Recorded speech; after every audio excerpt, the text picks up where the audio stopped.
नमस्कार, मी अविनाश. महाराष्ट्र माझाच्या या विशेष भागामध्ये आपल्या सगळ्यांचं पुन्हा एकदा स्वागत. खरं तर सांगोलीच्या विधानसभेची निवडणूक आपल्याला सगळ्यांनाच माहिती आहे, प्रचंड चुरशीची होते. खरं तर यंदा संपूर्ण महाराष्ट्रातल्या विधानसभेच्या निवडणुका रोज नव्या ट्विस्टमधून जात आहेत. सांगोल्यामध्ये देखील दीपक आबा साळुंखे पाटलांनी ज्या पद्धतीनं भूमिका घेतली, मशालीचं चिन्ह मिळवलं आणि जवळपास त्यांची उमेदवारी निश्चित होईल असं मानलं जातं. त्यामुळे कुठेतरी सांगोल्यामध्ये मोठे राजकीय भूकंप सातत्याने येत आहेत. शहाजी बापू आणि दीपक आबा साळुंखे पाटील यांनी मागची निवडणूक एकत्र लढवून अवघ्या 700-800 मतांनी बापू त्या ठिकाणी निवडून आले होते. त्यामुळे कुठेतरी शहाजी बापूंमध्ये आणि दीपक आबांमध्ये फूट पडल्यामुळं यंदा सांगोल्याची समीकरणं नेमकी कशी होणार या संदर्भातल्या चर्चा मतदारसंघामध्ये सुरू आहेत. खरं तर मुळातच ही जागा शेतकरी कामगार पक्षाची जागा आहे. महाविकास आघाडीमधनं मित्र पक्षाला म्हणून ही जागा सुटणं स्वाभाविक होतं, कारण पाठीमागचे अनेक वर्ष झालं इथं सातत्यानं शेतकरी कामगार पक्षाचा आमदार लोकप्रतिनिधी म्हणून काम करतायत. भाई गणपतराव देशमुख 55 वर्ष शेतकरी कामगार पक्षाचे आमदार राहिले. महाराष्ट्रात मुळातच शेतकरी कामगार पक्षाच्या 3-4 जागा आहेत, त्यातली ही महत्वाची जागा आणि खरं तर सातत्यानं यश मिळालेली जागा होती. परंतु असं असताना देखील कुठेतरी मित्र पक्षाला डावलून महाविकास आघाडीमधून ही जागा मशालीकडे जाईल अशा चर्चेना जोर लागल्यामुळं या वेळेला मग इथं देशमुख कुटुंब नेमकं काय करणार, शेकापची मंडळी काय करणार याकडे आता खरं तर सगळ्यांचं लक्ष लागून राहिलंय. महाविकास आघाडीनं मित्र पक्ष असलेल्या आपल्या शेतकरी कामगार पक्षाला योग्य न्याय न दिल्याची भावना आता लोकांमधून बोलली जाते. शरद पवारांनी या संपूर्ण प्रकरणामध्ये हस्तक्षेप केला पाहिजे होता असंही बोललं जातंय. हे सगळं असलं तर कदाचित ही सगळी फ्रेम शरद पवारांनीच आखली आहे असंही म्हणणारा एक वर्ग आहे. परंतु ह्या सगळ्याच्या मध्ये सांगोलचं एकूण जर राजकारण बघितलं तर त्यामध्ये बरंच ट्विस्ट त्या ठिकाणी दिसून येतोय. सगळ्यात महत्वाची निवडणूक म्हणजे सगळ्यात महत्वाची गोष्ट म्हणजे इथल्या निवडणुकीमध्ये शहाजी बापू पाटील विरुद्ध बाबासाहेब देशमुख हा सत्ता संघर्ष लागेल असं पाठीमागच्या 1-2 वर्षापासून सातत्यानं बोललं जात होतं. त्यामध्ये मध्ये एक ट्विस्ट आलं की बाबा अनिकेत देशमुख या निवडणुकीमध्ये स्वतंत्र भूमिका घेतील आणि त्यानंतर कुठेतरी पुन्हा एकदा दीपक आबांनी शहाजी बापूंना सोडचिठ्ठी देऊन ज्या पद्धतीनं मशाल हाती घेतली त्यातून शहाजी बापूंना कुठेतरी त्या ठिकाणी यातून अडचण निर्माण होईल का अशा पद्धतीची शंका उपस्थित केली जाते. हे सगळं असलं तर या सांगोल्याच्या निवडणुकांकडे आपण न्यूज चॅनल म्हणून बघत असताना किंवा पब्लिक काय पद्धतीनं बघतं या अंगानं खरं तर ही चर्चा आपण आपल्या या कार्यालयामधून त्या ठिकाणी करतोय.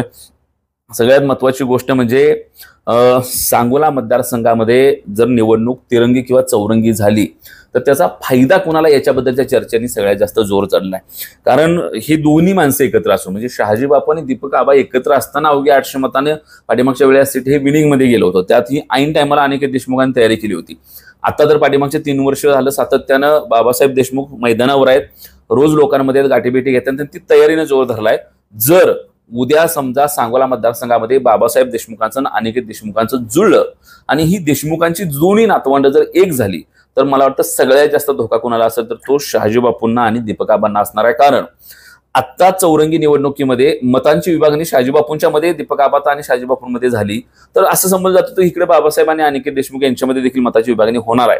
त्यामुळे निवडणूक पुन्हा चौरंगी लागेल आणि चुरशीची होईल. पण जर समजा अनिकेत देशमुख आणि बाबासाहेब देशमुख एकत्र आले आणि दोघांनी एक उमेदवार निवडला तर मात्र आज रोजी सांगोल्यामध्ये बाबासाहेब देशमुखांचं किंवा अनिकेत देशमुखांचं जो दोन्हीपैकी एक उमेदवार असेल त्याचं पारडं हे जड असणार आहे हे सांगायला कुणीही तज्ज्ञ या मतदारसंघामध्ये लागत नाही.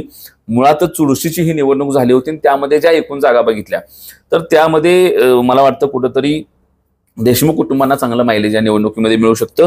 सगळ्यात महत्वाची गोष्ट म्हणजे दीपक आबांनी केलेलं बंड हा सगळ्यात मोठा चर्चेचा विषय आहे. ते बंड करून त्यांनी जर म्हणले असते की बाबा इकडे देशमुख कुटुंबातलं कोणतं असणारच आहे आणि बापून थांबले पाहिजे म्हणून जर ते माहितीचे मूळचे घटक जिथं होते तिथून लढले असते तर आपण सगळं समजू शकलो असतो. परंतु त्यांनी ज्या पद्धतीनं महायुतीमधनं बाहेर पडून हा निर्णय घेतलाय त्याच्यातून कुठेतरी मला वाटतं की महाविकास आघाडीला जर ती जागा गेली तर या सांगोला मतदारसंघामध्ये कुठेतरी सांगलीमध्ये घडलेला विशाल पाटील पॅटर्न हा ठरवू शकतो.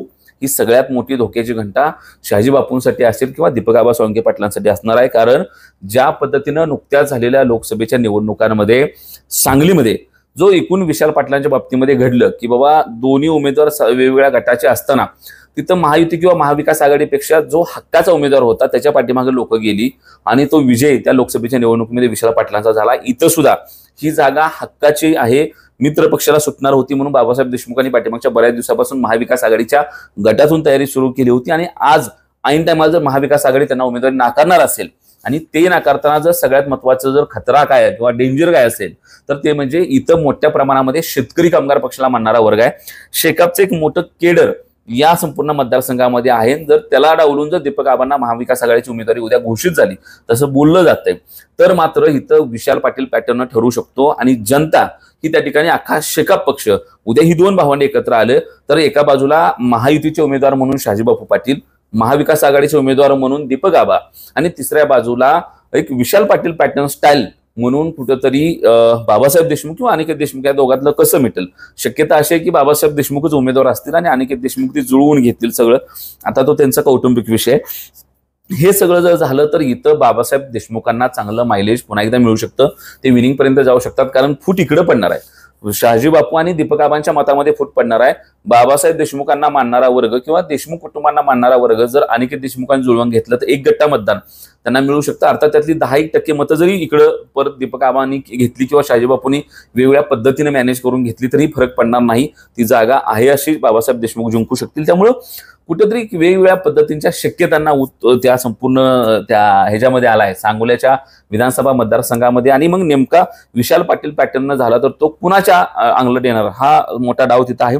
शरद पवारांना या पाठीमागे मास्टरमाइंड मानलं जातं. अर्थातच महाराष्ट्रामध्ये कुठेही काही झालं तर तिथं शरद पवारांचं नाव हे जोडलं जातंच. किंबहुना त्यामध्ये काहीतरी शरद पवार स्टाईलमध्ये एखादी गोष्ट घडलेलीच असते.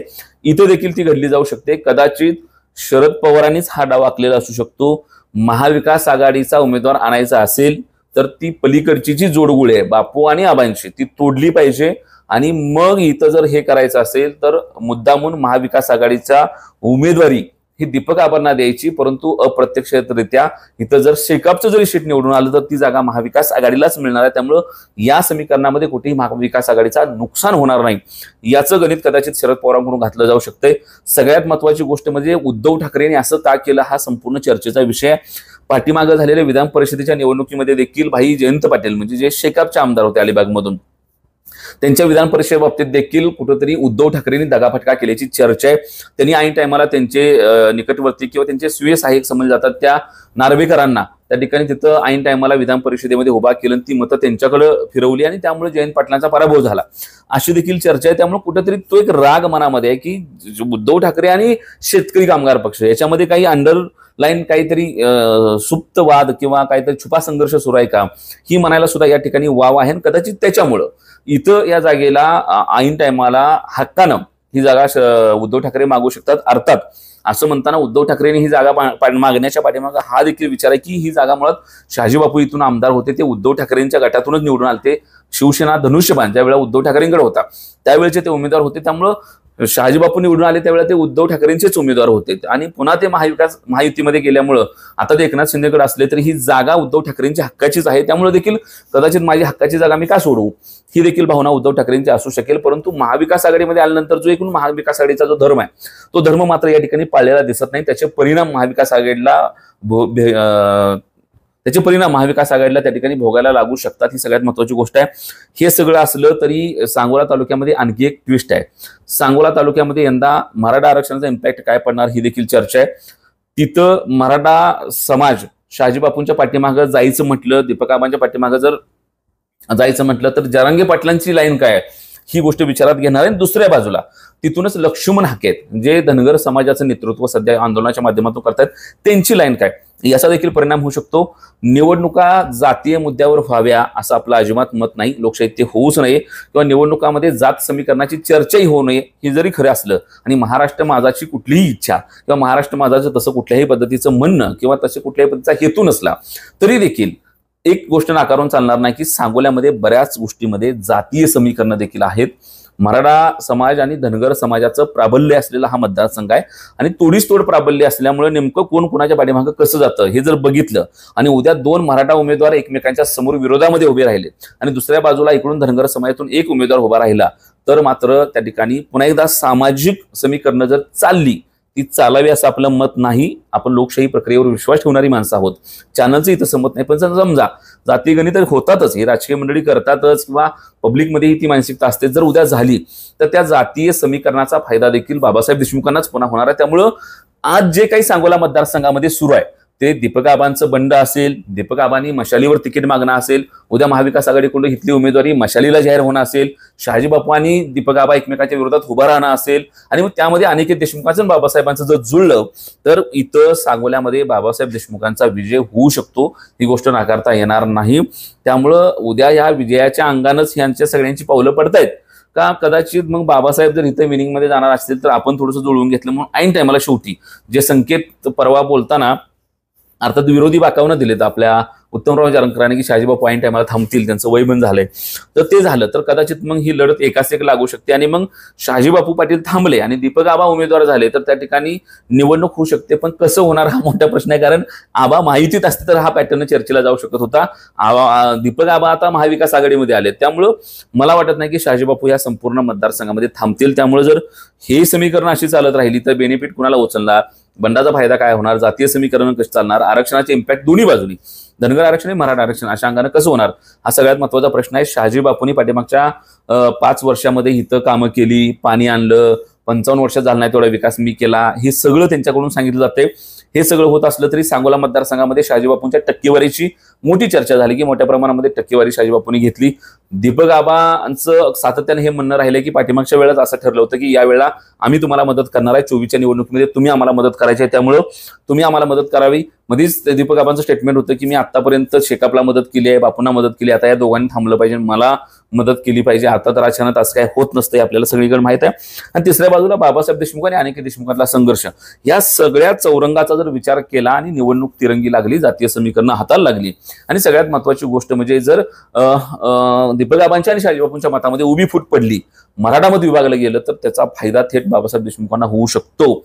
पुन्हा पुन्हा सांगतोय की जातीय समीकरणावर महाराष्ट्र माझाचा विश्वास नाही, परंतु वेगवेगळ्या ठिकाणी ही समीकरणं आखलीच जातात. त्यामुळे जर उद्या तिथं तसं झालं तर त्याचा फायदा निश्चितपणे होऊ शकतो. परंतु हे सगळं होत असलं तरी इथं शेकापला दुखावलं गेलंय महाविकास आघाडीकडून, हे नाकारता येणार नाही.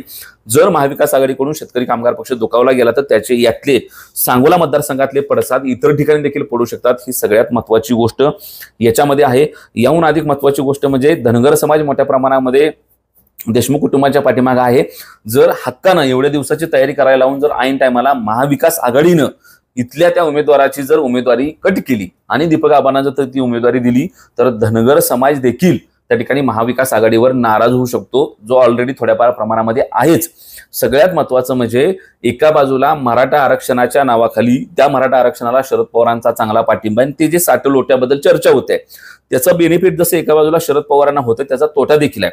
कारण उद्या हा संपूर्ण मराठा समाज जर जरांगे पाटलांची एकूण स्टेटमेंट, त्यांचा फडणवीसांवरचा राग, महायुती सरकारबद्दलचं त्यांचं असणारं स्टेटमेंट, या सगळ्यामुळे जर मराठा समाजाची मतं जर समजा महाविकास आघाडीकडे जास्त गेली तर पर्यायानं इतर समाज जो स्वतः आरक्षणामध्ये त्याला मराठा समाजानं आरक्षणामध्ये येणं हे आक्रमण वाटतंय, तो समाज मात्र इनडायरेक्टली पुन्हा भारतीय जनता पार्टीकडे एकवटला जाऊ शकतो आणि याचं भान शरद पवारांना नाही असं म्हणता येणार नाही. अनेक वर्षाचा राजकीय अनुभव त्याचा विचार त्यांनी नक्की केला असेल, परंतु मैदानावरची तर गणित साधारण असे आहेत.